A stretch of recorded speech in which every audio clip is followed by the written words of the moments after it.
Buenas tardes, ¿cómo están? Bueno, soy Sonia Almada y hoy vamos a tocar una vez más estas temáticas que desde nuestra asociación nos importan tanto, ¿no? Y que han sido invisibilizadas a lo largo de la historia de la humanidad y siguen siéndolo. Una pregunta que yo me hacía cuando escuché este caso, que vamos a llamarlo el caso Esperanza de Tucumán, es qué pasa cuando los niños, niñas, adolescentes y las mujeres denunciamos violencia sexual. ¿Nos convertimos en locos y locas? El síndrome de alienación parental funciona como un dispositivo disciplinario y patriarcal para silenciar la voz de los niños y las madres, especialmente en el Poder Judicial. La nomenclatura, como tal, la acuñó el psiquiatra Richard Gardner, fue en 1985. En principio fue para referirse a un desorden psicológico en el cual el niño de forma permanente denigre e insulta sin justificación a alguno de sus progenitores, generalmente al padre, y se negaban a tener contacto con él. Este concepto fue como en una evolución negativa, y en España, por ejemplo, se lo llama síndrome de la madre, se lo llamó síndrome de la madre maliciosa, donde se señala especialmente a las madres como quienes influyen en los hijos en contra de sus exparejas, por venganza, por revancha, por algún tipo de problemática. Este supuesto síndrome, por supuesto, no es reconocido por ningún estamento científico, ni la Organización Mundial de la Salud, ni carece de todo rigor científico, pero son muchas las voces que todavía lo defienden y es utilizado de manera civilina para defender a los pederastas, especialmente para defenderlos. Hoy vamos a conocer el caso de la niña Esperanza, de 6 años, de Tucumán, a quien la justicia no solo no escuchó, sino que revictimiza una y otra vez. Esperanza, desde el año y medio de vida, mostró signos de violencia sexual cada vez que regresaba de casa del progenitor, del cual su mamá se encontraba separada desde los primeros meses de su vida. A pesar de los suculentos e indiscutibles informes médico-psicológicos, la jueza a cargo intenta vincular a la niña a toda costa con su pederasta, es decir, el propio padre. En este encuentro, su mamá Irene y sus abogados nos van a contar el derrotero que los llevó a este punto, cómo se maneja el sistema judicial, que sabemos que es patriarcal y adultocéntrico, y que sigue vulnerando y revictimizando a la niña y a su mamá. Les doy la bienvenida a Irene, la mamá de Esperanza, que es un nombre por supuesto ficticio, al doctor Emilio Guagnini y a la doctora Alejandra Ganin. ¿Qué tal? ¿Cómo están? ¿Qué tal? Buenas tardes. Buenas tardes. Buenas tardes a todos. Gracias por acompañarnos. ¿Querés comenzar vos, Alejandra, o Irene, perdón, a contarnos cómo fue una síntesis, ¿no? de este derrotero? Sí, bueno, esto es una historia bastante larga y penosa. Tengo una hija de 7 años que fue víctima de violencia y abuso sexual desde muy temprana edad.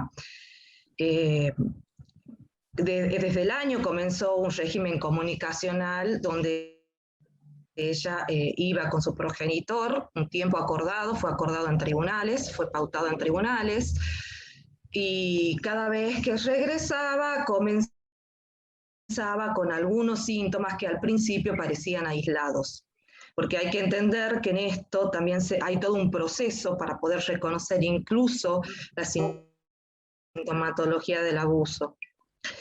Entonces, algunos eran de carácter psicológicos, otros físicos, que parecían al principio hechos aislados, y lo que inmediatamente hice fue recurrir al médico pediatra, luego consultar con psicólogas. Comenzó a partir de ahí un derrotero de consultas, donde siempre buscaban justificativos para poder decir si se trataba de una cosa, de otra.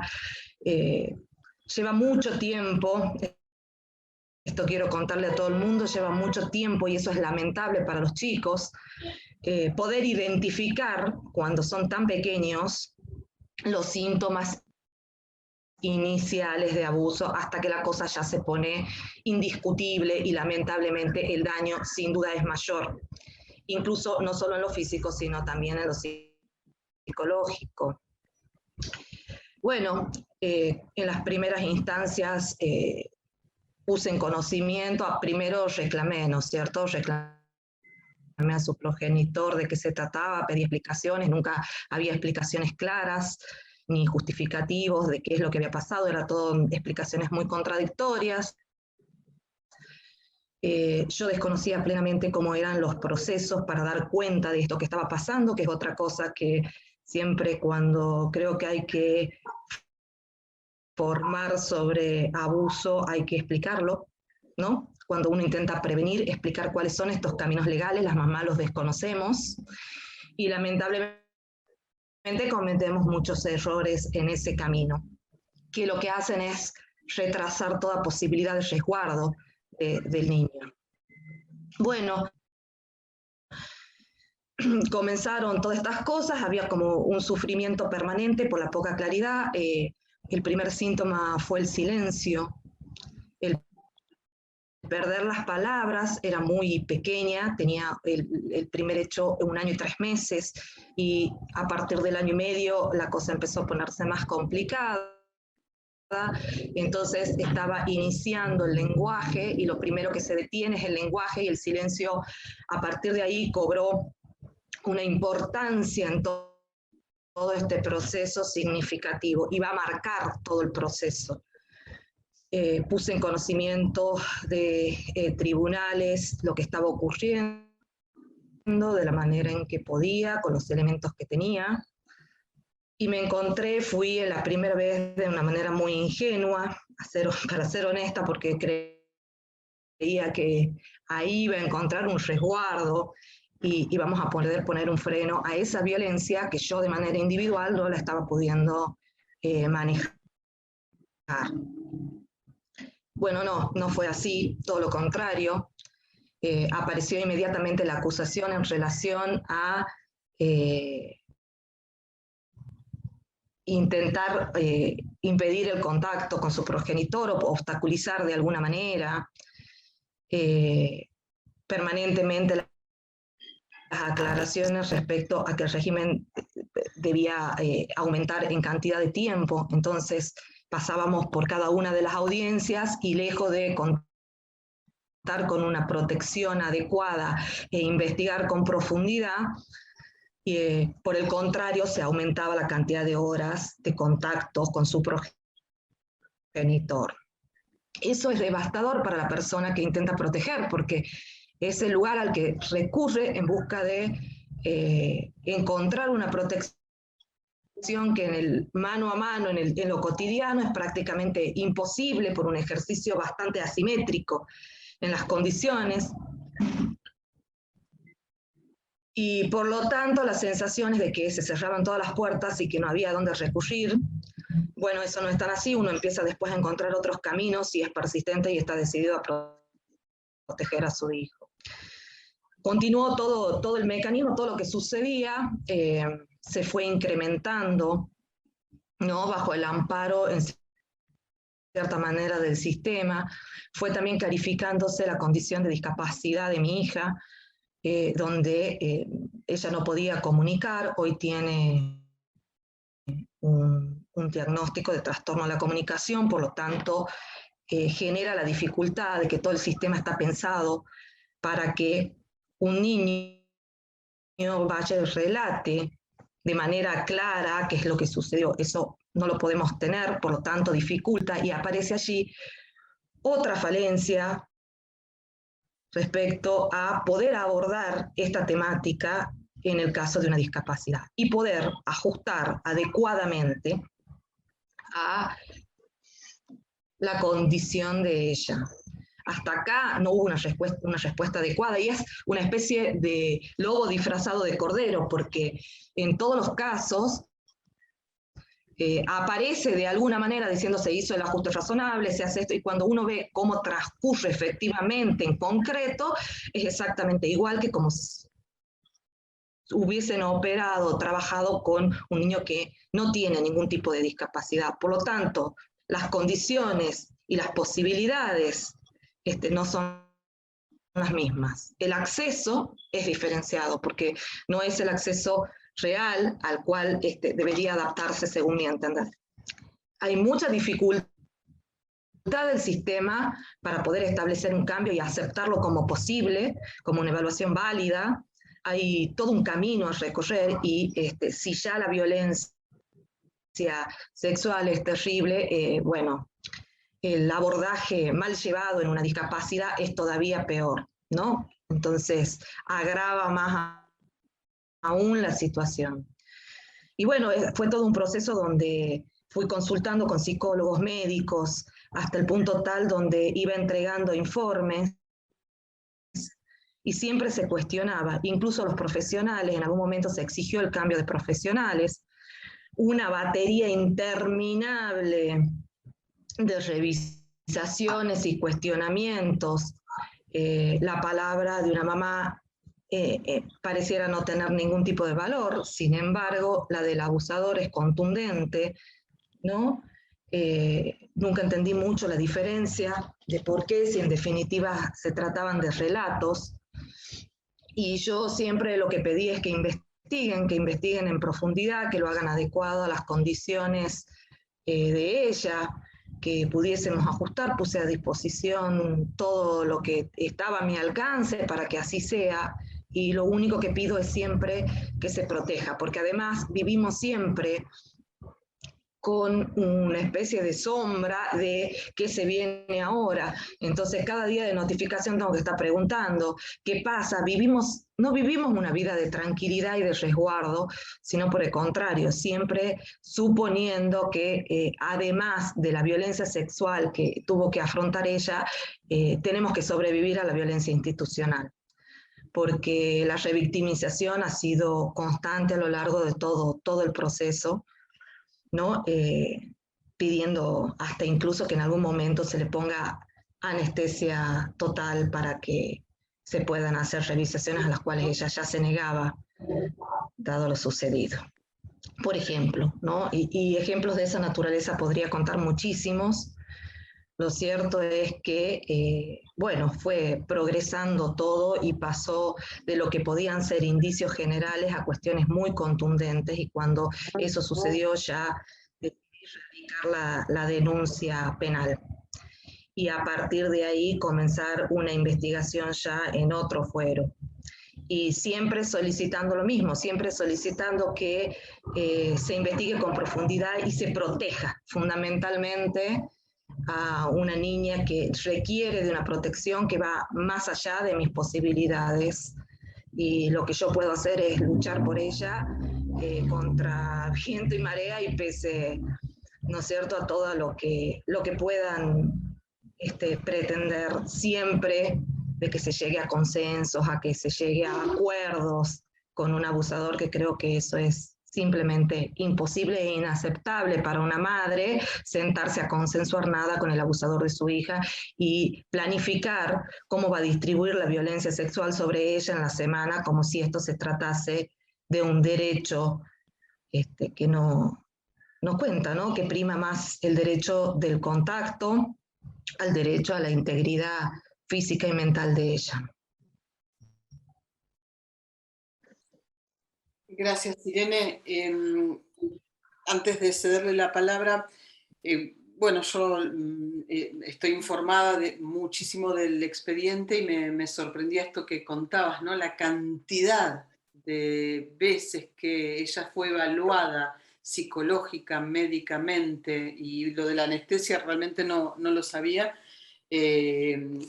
pero digo, si eso no es revictimización, si eso no es una forma de disciplinamiento, ¿no? Como, bueno, callate la boca porque vamos a ir, ya no solo por el cuerpo de la nena, por la mente, cómo se ha ido, ¿no? Es realmente es estar, como lo contás, bajo una amenaza permanente. y sabiendo que, bueno, finalmente quizás le den la revinculación con un pederasta, digo, no estamos sí. hablando de hechos realmente muy, muy graves y de informes contundentes que prueban la violencia sexual padecida, contundentes, de prestigiosas profesionales que conozco, yo pongo el sello ahí, por lo menos los psicólogos que conozco a una especialmente, y sé cómo trabaja, digamos, y la formación que tiene, digo que no diría una cosa por otra, y son realmente muy, muy serios. Bueno, a pesar de eso, estos informes no han servido, es como si nada alcanzara. Y lo que contás, Nada alcanza. sí, nada alcanza. Y lo que contás acerca de la capacidad del cuidado que se debe tener también, ¿no? Porque si no hay acceso a la palabra, bueno, tiene que haber otra forma que los profesionales que estamos preparados, digamos, los especialistas en violencia sexual, estamos preparados para escuchar, pero acá el sistema judicial parece no poder escuchar ni a tu nena ni a vos.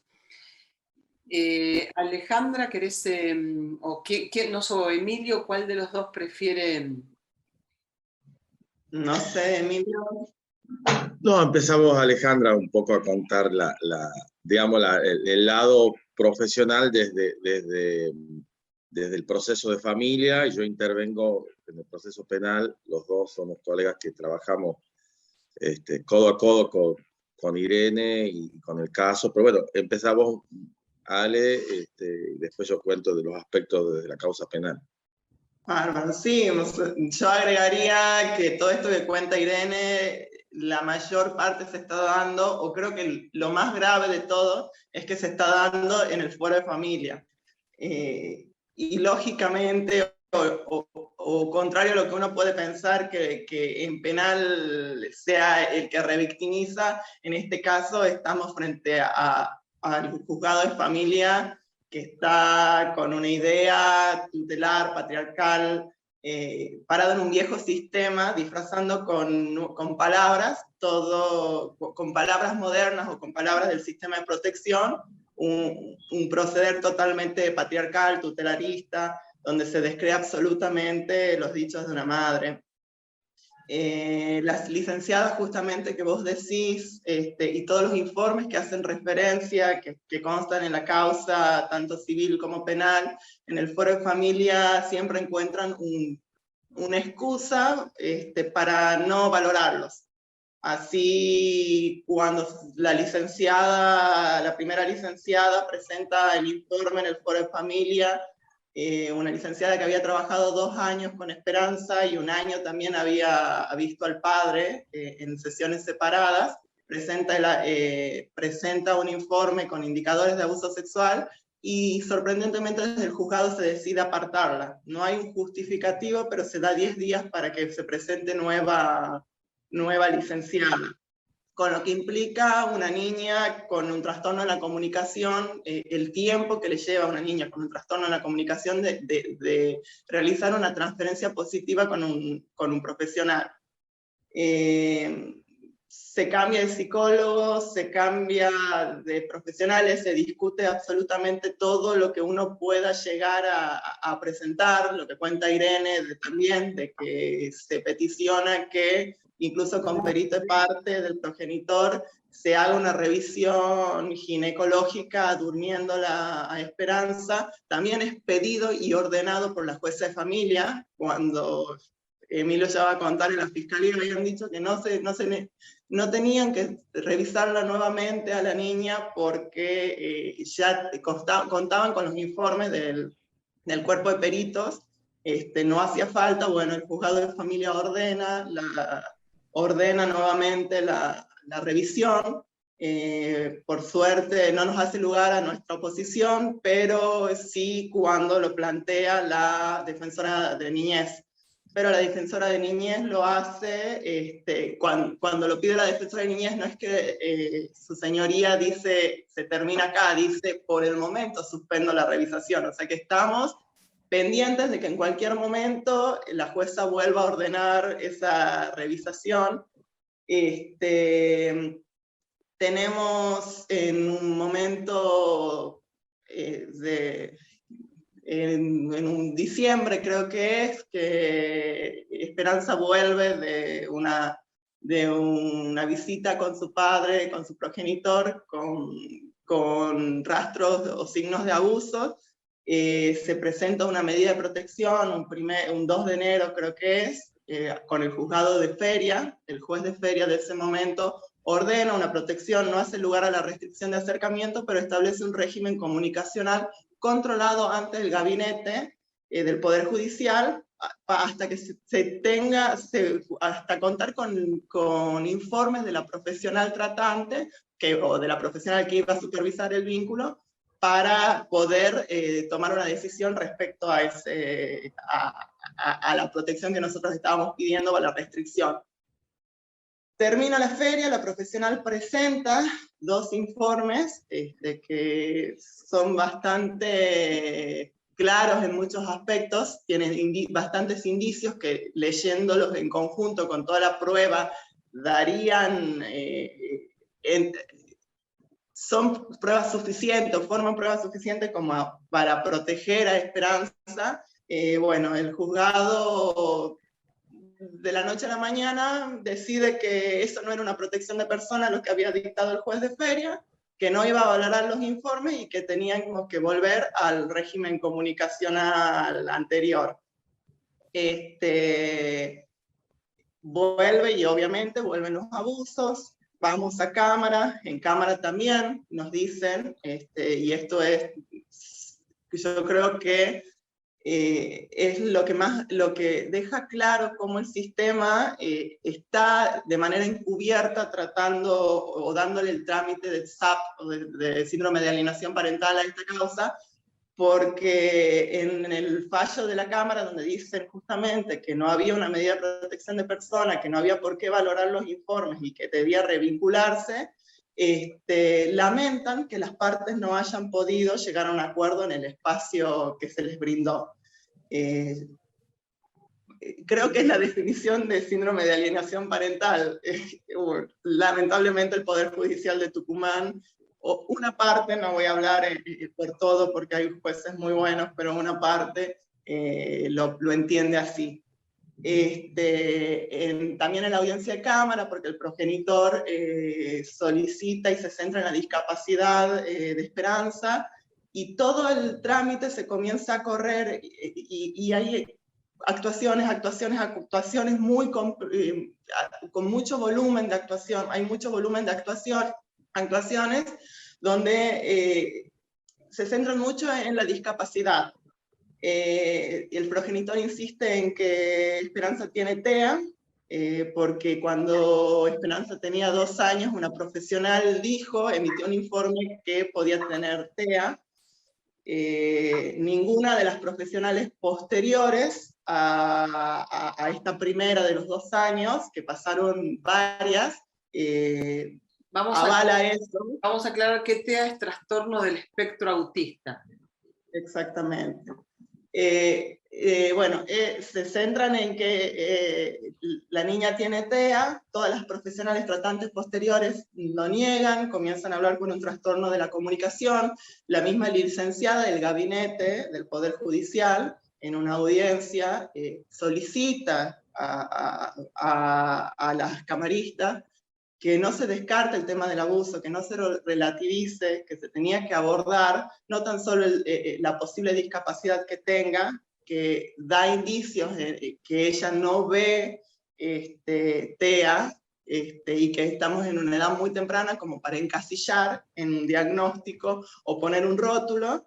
En ese momento dicen que estábamos en el foro de familia, que no íbamos a discutir eso, que eso era para penal, y que ellos necesitan un diagnóstico, más allá que la madre pueda enfrentar los gastos que implica la maestra integradora, las licenciadas que la asisten, fonoaudióloga.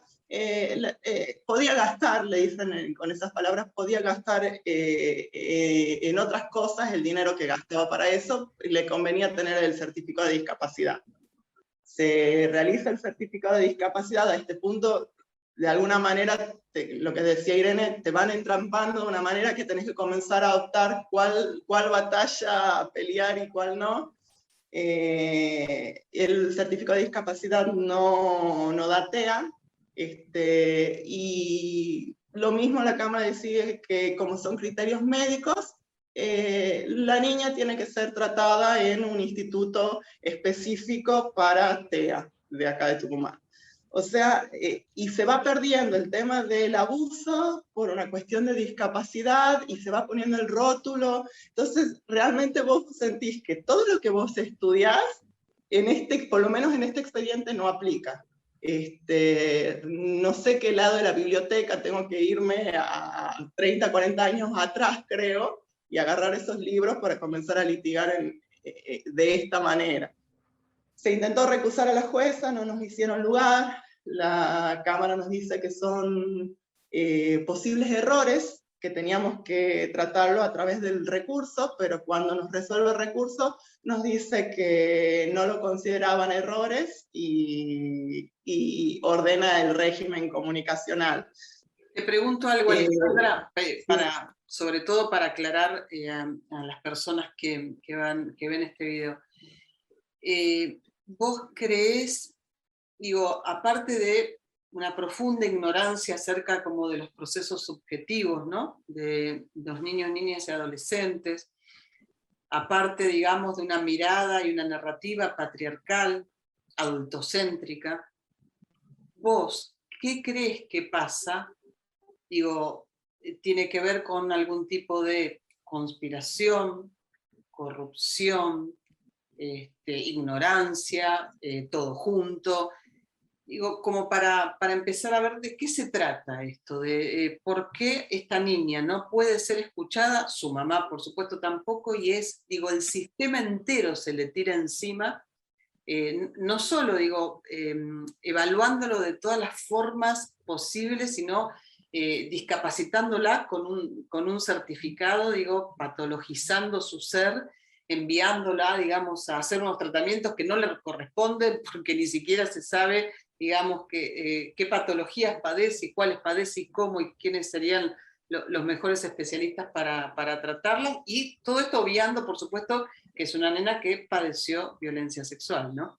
Sonia, yo le agregaría esto, perdón, que sí, son los informes de los peritos del Poder Judicial, del Gabinete Psicosocial, tanto de asistente social como de la licenciada que la tiene trabajando con ella, asistiendo a los regímenes comunicacionales y haciendo los psicodiagnósticos los padres, etc. Ellos también son desoídos.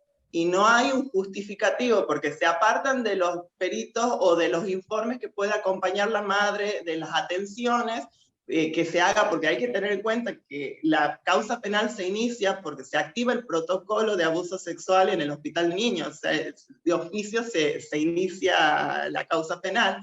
Todas estas cuestiones que son oficiales son desoídas también. Realmente, ¿por qué son desoídas? Estamos entrando en apreciaciones personales o muy subjetivas, pero lo que yo te decía en su momento, o ayer cuando poníamos o buscábamos un nombre para la nena, decíamos esperanza, porque no perdemos las esperanzas que sea lo que sea, ignorancia, corrupción, etcétera, esto se encauce y comencemos a tener un proceso transparente, porque no es que estamos pidiendo nada, o sea, estamos pidiendo un proceso transparente, tener acceso a las actuaciones, que no nos salgan decretos donde ordena la jueza, literalmente el decreto dice, que no se corra traslado a nuestra parte, o que pase a resolver sin que se corra o se ponga en vista nuestra parte, porque nosotros tenemos ganado un autosatisfactivo, porque nosotros generamos y nos salió favorable una autosatisfactiva en el juzgado de feria, que no la notifican a ella, sabiendo que yo estoy de licencia por maternidad, la notifican a mi clienta para que en el plazo de 72 horas hábiles, creo que era, conteste un traslado, obligándome obviamente a levantar las licencias, presentar nulidades, porque si no estás desprotegiendo, y este es un caso muy complejo para que un abogado en 72 horas pueda venir y hacer una presentación. Y así, en plena pandemia, la secretaria del juzgado la habla en hora inhábil, último día de la semana en hora inhábil, a Irene para decirle que había salido una nueva, se había revocado la protección de personas de feria y que tenía que comenzar a partir del día siguiente que cumplir la... Uy, me colgué. Pero se te escucha. Hola. Se te escucha, Alejandra, se te escucha.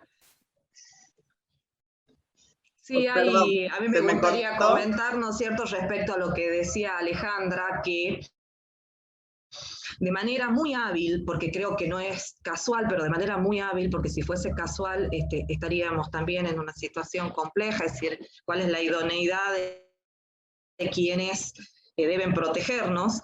Desconocemos cuál es el motivo, pero sí que se ha priorizado discusiones que a lo mejor tienen un grado de importancia, pero que comparado en evaluar un abuso sexual de una niña de tan corta edad y con la magnitud y la ferocidad con la que se da, porque cuando estamos hablando de violencia sexual estamos hablando no solo física, sino también psicológica y de un dominio patológico de toda la situación.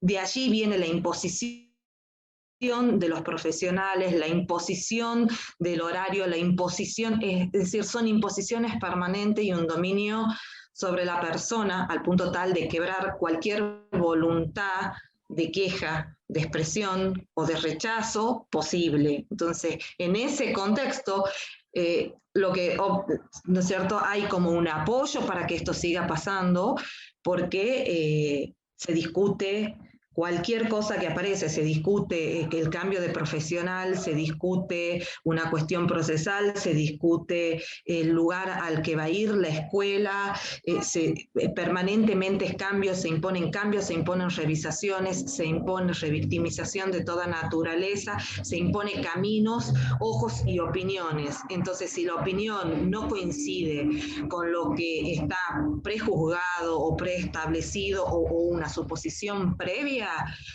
inmediatamente aparece algún mecanismo para el cambio de profesional, para el cambio de lugar, de atención, ¿no?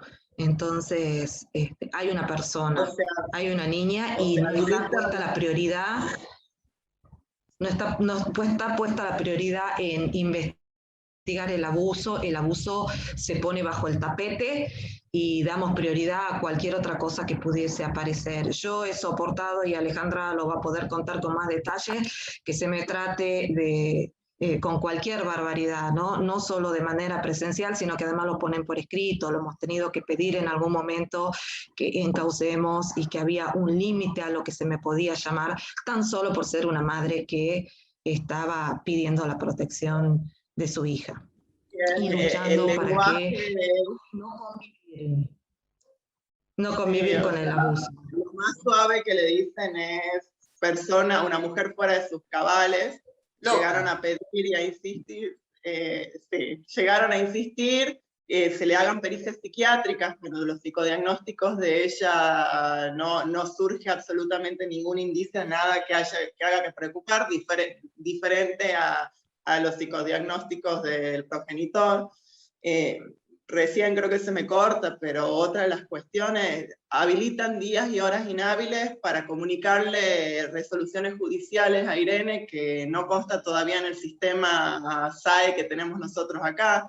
Salir un viernes 5 de la tarde, plena pandemia, cuando el horario de tribunales era hasta las 2 de la tarde, a hacer acta de constatación, porque a ella le había hablado la secretaria del juzgado a su teléfono, para decirle que la protección había quedado sin efecto y que tenía que cumplir a partir del día siguiente el régimen comunicacional bajo apercibimiento de los obedientes judiciales.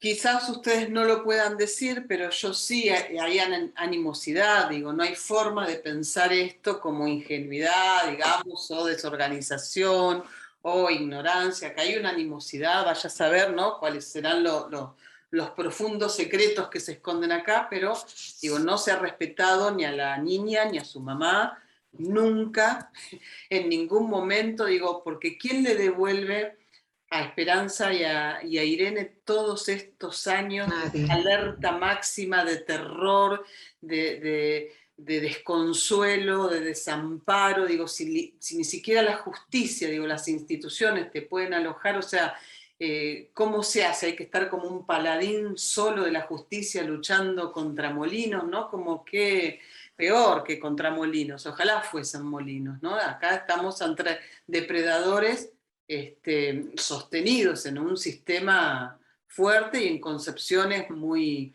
muy arcaicas acerca del lugar de las mujeres. Vamos a dejar hablar un poco a Emilio, que todavía no habló, y después volvemos. Emilio. Bueno, yo un poco para sumar visiones, digamos, de toda esta historia, y en realidad también referirme un poco, yo llevo adelante la querella, que afortunadamente en la causa penal, a pesar de las dificultades que nos encontramos por la cuestión comunicacional de la niña, en la causa penal está acreditado holgadamente que existieron abusos reiterados en perjuicio de la niña. Esto es indudable, no solo por los informes psicológicos, sino por las constancias médicas que están.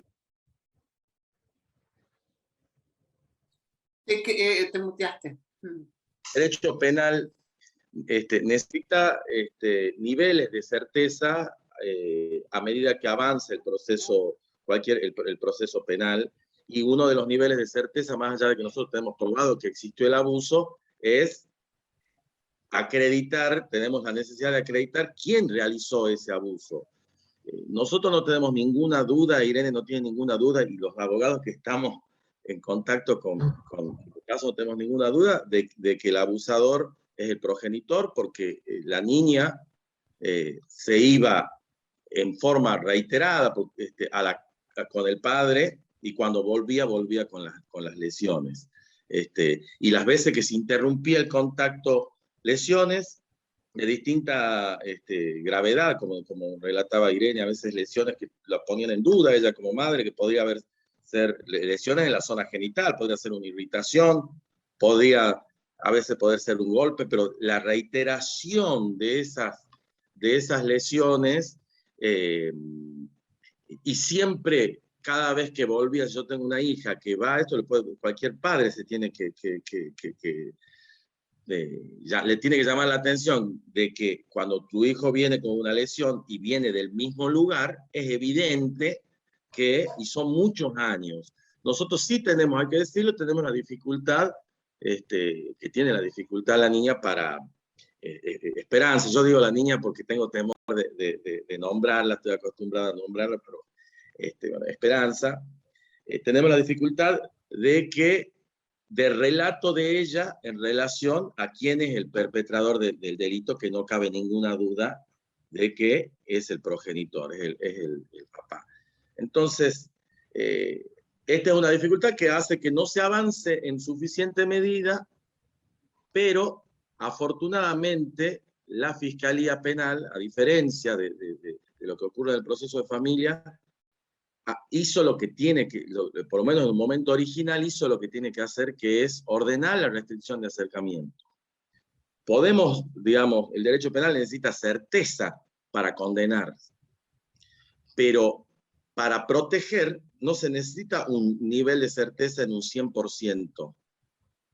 Entonces, en el proceso penal que tenemos acreditado que la niña ha sido víctima de abuso y todavía se está trabajando, se está buscando el mecanismo para que la niña se exprese, sí se dictó la restricción de acercamiento, pero esa restricción de acercamiento en penal se dicta en forma provisoria y derivan al proceso de familia para que continúe, así es en Tucumán, para que los jueces de familia terminen resolviendo la continuidad de esta restricción de acercamiento. Y ahí empiezan todas las dificultades que acaban de contar Irene y Alejandro. Se dictó por un periodo de tiempo y después eso cae. Y en realidad, en honor a la verdad, cualquier juez de familia, penal, de cualquier fuero, tiene la obligación de proteger a la niña cuando hay potenciales riesgos. Más de una vez le dijeron a Irene, bueno, en penal todavía no hay sentencia y ningún juez está obligado solamente a dictar una restricción de protección de acercamiento, de protección de personas, solamente cuando haya una sentencia definitiva. Justamente son medidas cautelares que ante el riesgo, y los potenciales riesgos que no son riesgos, son concretos elementos probatorios que dan cuenta digamos, del abuso, eso es indudable, todos los jueces están obligados a proteger. Por supuesto que toda persona en un proceso penal tiene el derecho a la defensa y todo padre tiene derecho a tener contacto con su hijo y se presentan en las conflictividades familiares, se presentan situaciones en donde a veces los padres, por otras circunstancias, se producen conflictos sobre cuándo va a entrar en contacto con su hijo, con sus hijos y demás. Pero es otro tipo de situaciones de la que nosotros estamos hablando. Acá estamos hablando de abuso sexual infantil y ante la duda los jueces se encuentran obligados a proteger. Y eso es lo que no está ocurriendo en familia. Y otra cuestión a destacar, es evidente la falta de articulación entre el proceso penal y el proceso de familia. Ellos se encuentran obligados también a articular. Nosotros, tanto con Alejandra, todo el tiempo yo solicito que le informe a la familia para que tomen conocimiento de las intervenciones profesionales, y Alejandra también, cuando en realidad es la misma problemática.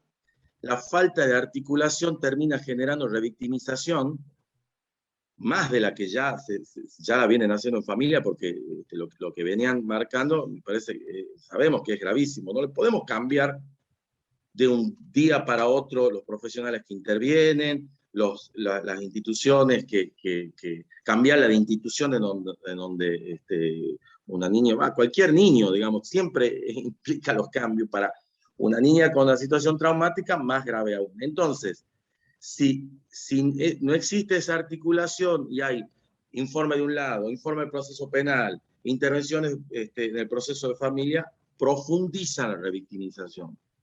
No hay un abordaje adecuado, la estructura, hay que decirlo, digamos, sin temor a equivocarnos, porque tenemos certeza de esto, por lo menos en Tucumán, no están preparados para realizar un abordaje adecuado para intervenir en el caso particular, como en tantos otros casos en situaciones de discapacidad, porque hay que decir que la niña, que Esperanza, tiene dificultades en la comunicación, y esa es una dificultad seria, pero la justicia, la estructura, el sistema debe generar las condiciones para que ella se pueda expresar, porque lo que tenemos en Tucumán es cámara Gesell. Si la niña no habla en cámara Gesell, no es, digamos, ya digamos, ellos ya ahí se garantiza el derecho a ser oído, pero si la niña no habla, no es posible. Entonces hay que intervenir con peritos con psicólogos en 3 entrevistas, y en 3 entrevistas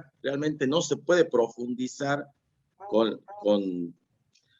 imposible profundizar con la problemática. La profesional que hizo el primer informe tuvo 1 año y medio para marcar los indicadores. Entonces, en 3 entrevistas, en profesionales que en muchos casos son muy valiosos, pueden ser muy valiosos, pero no pueden hacer magia.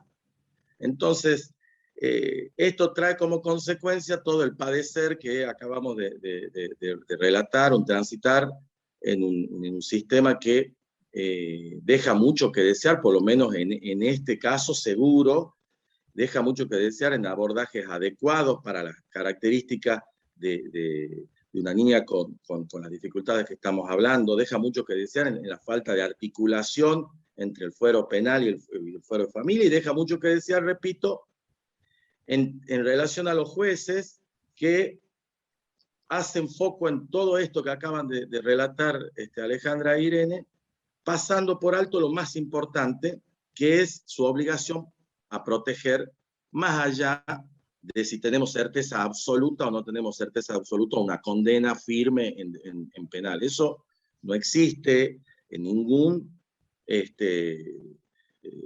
en ninguna resolución cautelar, porque justamente es cautelar para proteger, y después se profundizará la investigación, y ya más adelante, según el curso de esa investigación, se tomará un curso u otro, el proceso de familia. Pero bueno, no estamos siempre con el corazón en la boca.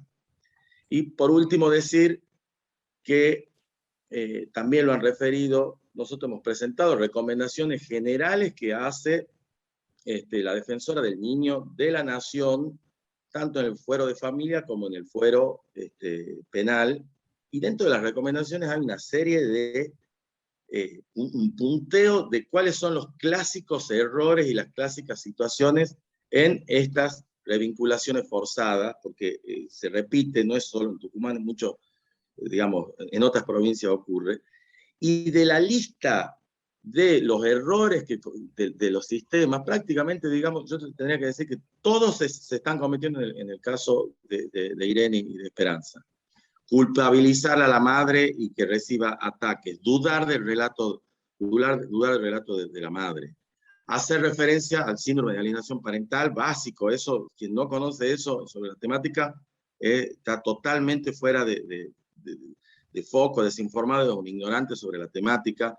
No da hacer lugar a la protección. Entonces, estas recomendaciones que marcan estos errores, justamente lo que está ocurriendo, y es por eso que uno está tan preocupado y alarmado, y ojalá que podamos revertir la situación lo antes posible. Sí, y pensaba que el abuso sexual cuando se padece en la infancia también lo padecen, bueno, los bebés, como le pasó cuando Esperanza comenzó a padecerlo, era una niña muy, muy pequeñita. Realmente para poder confirmar este tipo de violencia no se necesita que un niño hable. Digo, tenemos signos, síntomas, digo, y en los informes que hay en el expediente que son contundentes desde todos los puntos de vista, así que seguir insistiendo en que la niña pueda decirlo como con palabras, no solo es una locura, sino que está por fuera, digamos, de todo el conocimiento que se tiene. Digo, hay herramientas, hay instrumentos de evaluación a niños pequeños, a niños que no hablan, así que no se necesita que Esperanza tenga que decir el nombre, digamos, del criminal que la ha atacado, en este caso el progenitor.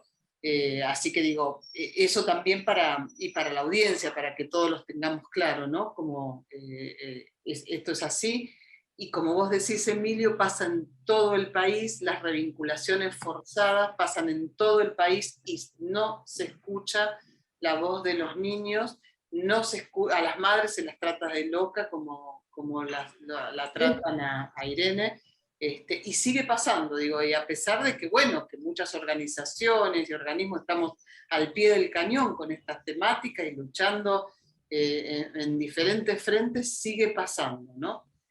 Les pregunto, ¿qué proyección hacen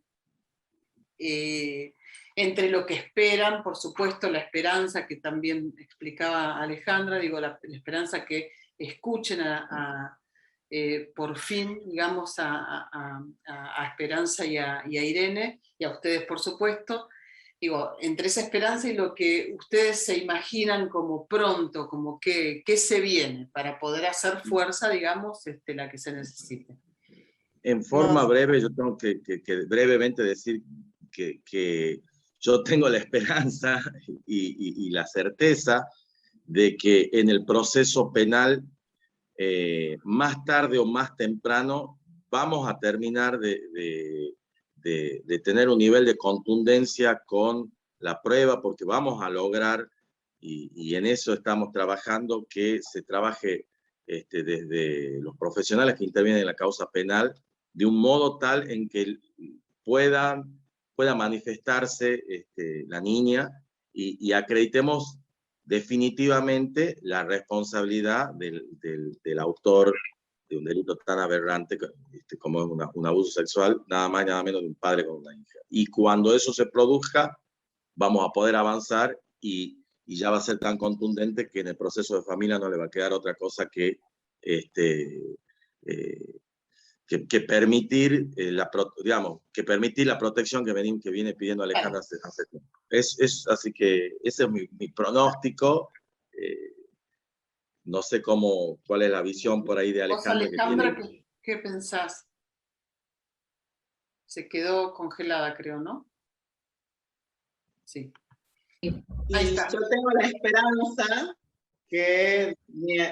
sí, me perdí. Yo tengo la esperanza, para seguir la idea de Emilio, yo tengo la esperanza que en el mientras tanto sucede todo eso en penal y logramos la condena, la Corte revierta toda esta situación de revictimización que venimos sufriendo, y digo venimos porque también hay una cuestión en cuanto a la defensa también, y esto es algo muy común en todos los...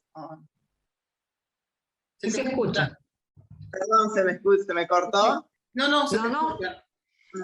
Se me congela.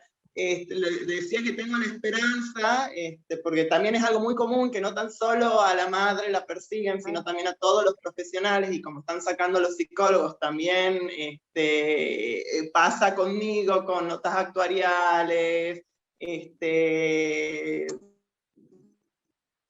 llamados de atención. Tengo la esperanza que la Corte, en esta queja por casación denegada que planteamos, pueda ver toda esta situación tal cual es, y no sucumba al error con el que se le viene dando el trámite en las instancias anteriores, que haga un análisis serio del expediente, que vea toda esta violencia institucional que se está gestando, esta falta de escucha activa, esperanza, porque tanto primera instancia como la Cámara dicen que realizaron audiencias de escucha. La de primera instancia dice que se realiza la audiencia, se cierra sin poder ser llevada a cabo, una cuestión así, por la imposibilidad de comunicarse a la niña. Ya está cumplida para primera instancia la escucha de la niña, y en segunda instancia, cuando se convoca a las psicólogas para hablar en relación a la discapacidad o la posible discapacidad que tenía la niña, y no sobre el abuso o la intención de ella, la Cámara entiende que esa audiencia suplía la voz de la niña, y por ende falla por el sí de la comunicación. Espero que la Corte pueda ver todo esto, como también de alguna manera haya una apertura a los distintos organismos que pueden ayudar a cualquier madre protectora o a cualquier profesional a tener procesos más transparentes, y que en este caso se fueron cerrando todas las puertas. Rechazaron amicus, rechazaron veedores del Colegio de Abogados, rechazaron a la propia Oficina de Derechos Humanos de la Corte, que viene interviniendo en penal y realizó recomendaciones, la rechazaron. Entonces, no hay posibilidad de una apertura en familia, y espero que, pues, que eso se revierta en lo próximo. Gracias, Alejandra. Irene. Bueno, y yo en realidad no solo esperanza, sino una apuesta a que en abrir puertas y poner ojos que ha sido negado, porque en definitiva cuando uno pide que se acepte gente, organismos, instituciones que puedan aportar de alguna manera a la causa, lo que estamos pidiendo es sumar saberes y conocer. Y siempre se niega a cerrar una puerta, es decir, es todo puertas para adentro, es todo cerrado, no visible, no transparente. Entonces sí tengo una apuesta que en subir de instancia y buscar en la Corte la posibilidad de que no se sienten precedente para todas las esperanzas que puede haber, porque no es yo hoy puedo acceder y contar esto, hay muchas mamás que no tienen ni siquiera el espacio para poder contarlo. Y entonces mi apuesta es que esta lucha y este padecimiento tenga algún sentido, y es que podamos ponerle cierto fin a esta violencia institucional y que no permitamos más sentar precedentes legales, jurídicos y de accionar, a veces ni siquiera legal y jurídico, que sigan reproduciendo violencia de toda naturaleza en el ámbito en el que nos movemos, porque ya tendríamos que hablar cómo esto repercute después en lo que son las escuelas, las instituciones, va mucho más allá. Cuando tribunales judicializa la vida de un niño, lo hace en todos sus ámbitos y repercute en todos los ámbitos y todos los días.